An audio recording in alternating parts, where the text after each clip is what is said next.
Well, today we're talking to Rob Esteva, who rejoined the board last week. Rob was a previous member of the Altrincham Football Club board and now happy to say he's back on board again. Welcome, Rob. And first of all, I'd just like to say, as well as welcoming you back to the board of the football club, although in some ways you haven't really been away during the last 16 months. Thanks, Brian. No, I haven't really, to be honest. I mean, I've been down to watch a number of matches. I've watched plenty of the ones in terms of online as well, because obviously we kind of do all the performance analysis for it still. You know, we've continued providing all the opposition reports and analysis to Phil Neal and the team. The data we still get from the vests that you know everybody can see the players are wearing in training and in the matches, and we're just continuing to build the scouting database. So, yeah, I guess while I haven't been on the board, I've had regular contact with everybody, still been involved. I've just, I guess, managed to avoid the long and lengthy board meetings. And of course, you have been helping out with the club website as well. Yeah, I mean, obviously, since we've moved away and John Laidley kind of stepped away from that, it's kind of filling his big shoes as kind of a number of us have kind of taken responsibility for it. So I think we're definitely getting to a point where we're financially profiting from the new website. We're able to collect a lot of data from the new website, and so I guess having a bunch of people helping on it can only benefit that. And director of football can mean a number of things. What does it mean in terms of how your role is defined at Altrincham Football Club? I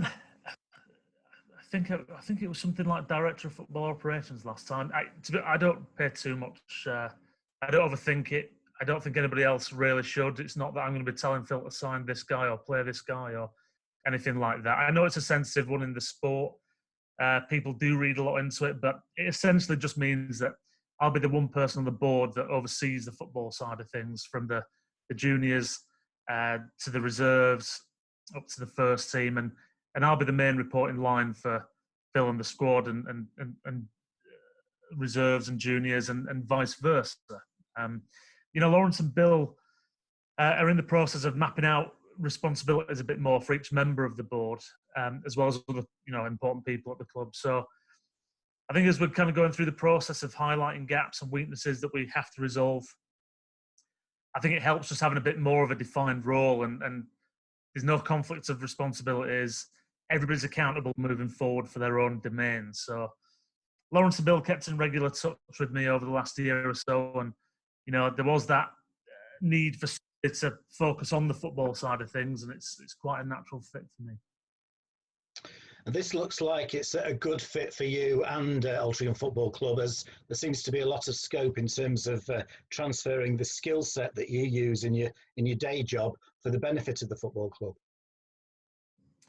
Yeah, it probably helps that I live around the corner as well. I think people might have been a bit blinded when I produced this 50-page stat report on one of the first Meet the Board sessions that I presented at. I've worked in and around football for about 20 years now. I've got a master's in sports management, and I'm hopeful, I guess, that my contribution is more than just stats and analysis. Even just the experience of running my own business for quite a long time now, that helps me in this role with Alti, because while my companies are quite small in the grand scheme of things, we've got to work hard every day. We've got to be innovative, and we're always looking for edges and kind of making the difference. So that's essentially what we have to do as well.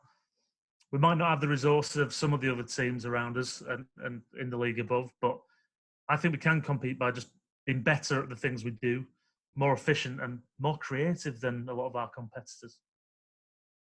And can you tell us a little bit more about what TSZ Data Services and TSZ Content do?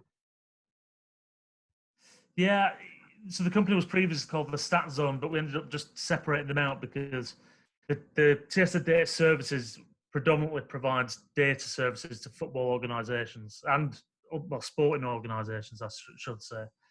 So we do world rankings for one organisation in basketball, but it's predominantly UEFA that we work with. And essentially, we help these kind of organisations use their data, whether it's kind of match data, whether it's um, all kinds of data, whether it's personal data or however, and we essentially help them use it internally and externally and maximise the value of that. So I guess one of the key things we've been working on in the lockdown has been providing a lot of major sponsors with data-driven content on historical games. So they've been showing historical matches, whether it's, you've seen the Euro 96 games on ITV, all Champions League matches, finals, and so on. We're kind of helping those brands still get exposure that even though there's no football currently being played. So that's just one example, but it could be anything related to data ultimately. So that's the data services side. And then on the content side, that's largely focused around our website, thestatzone.com. And there we analyze all kinds of sports and matches, all from all kinds of leagues. We're doing the Faroe Islands this week because it's one of the few leagues that's being played at the moment. And we kind of just look at data, look at the games from an analytical perspective and predict how the match is going to play out. Many directors of football clubs are successful in business but haven't had experience of operating within what is a unique environment within football. But you have got previous experience with Brentford. Yeah, and I joined the board at Brentford as a non-exec. I think I was 26, 27, so I was pretty young at the time, very raw. Greg Dyke was the chairman at the time, and I was definitely a bit overawed. But it did give me a good experience just into how football clubs work, and that there were many similarities to Alty in many respects. I mean, they were in League Two at the time. They were struggling at the bottom end of the table at that point. They'd not long been relegated, and there were many of the similar kind of challenges that we face. But I mean, I am an ambitious person. I see kind of what Brentford have done in the last kind of few years, and they're a good model for us to follow. They're one of the best run clubs in the Football League. Before this all happened, they were in the playoffs. They are in the playoffs in the Championship and pushing for promotion, but they've got clever recruitment strategy. They do some clever things. They've got a relationship, obviously, with the Danish club, Midtjylland, and they're doing things well and punching above their weight. And I think if we can be half as clever as they've been, I think there's no reason why we can't threaten to break into the Football League in the coming years. And yeah, I guess they wear red and white too, so the similarities don't just end there. That's good to hear. And despite the fact that there is no football at present and none of us know when we're going to see Alty play again, it seems to have been a very, very busy time for the board during the COVID-19 pandemic. Yeah, there's plenty on the go right now. I think John Edwards is actually writing an article about some of the activities that we're working on at the moment.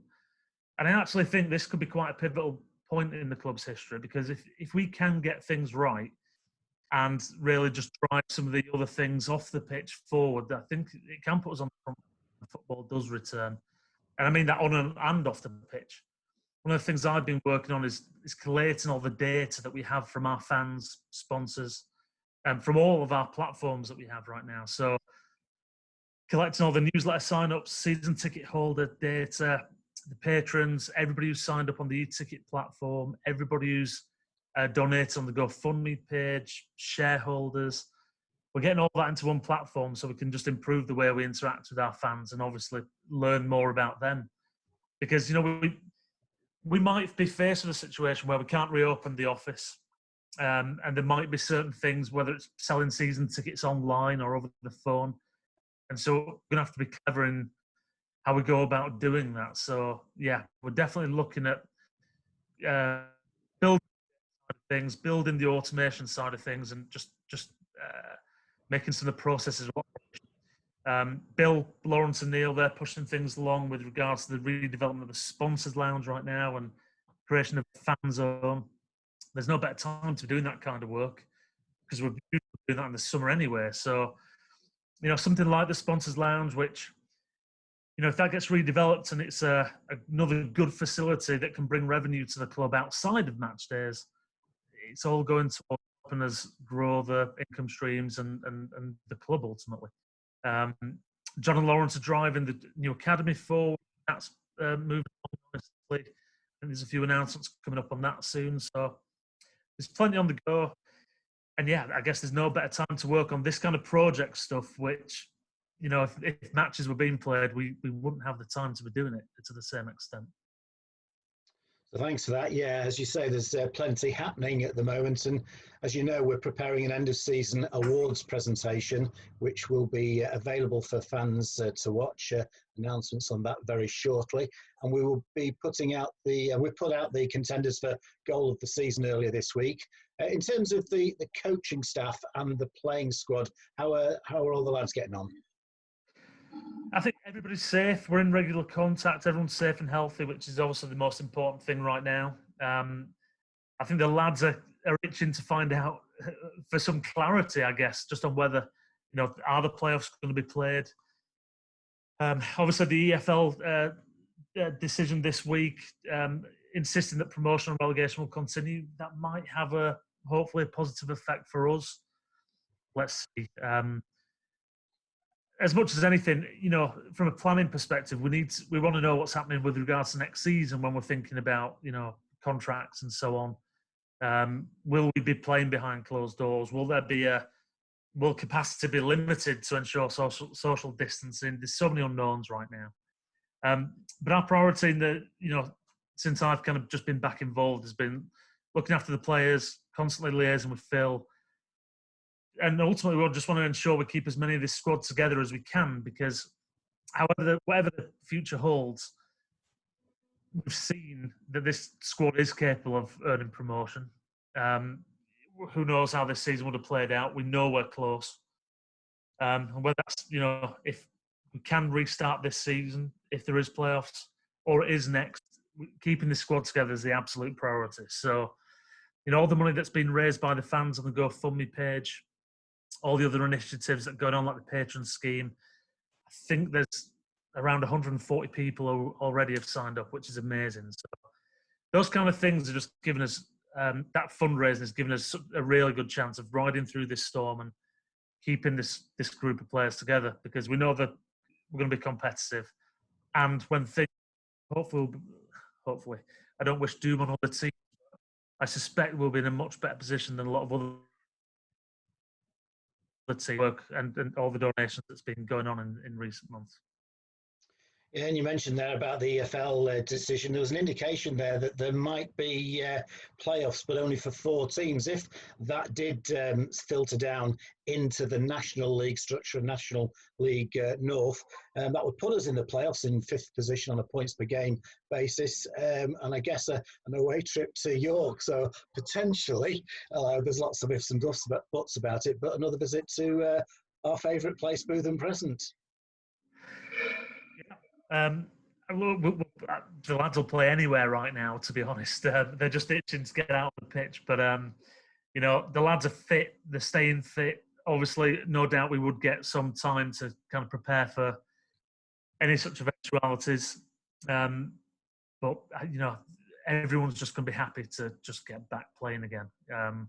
So, yeah, bring on anybody. We'll take on anybody.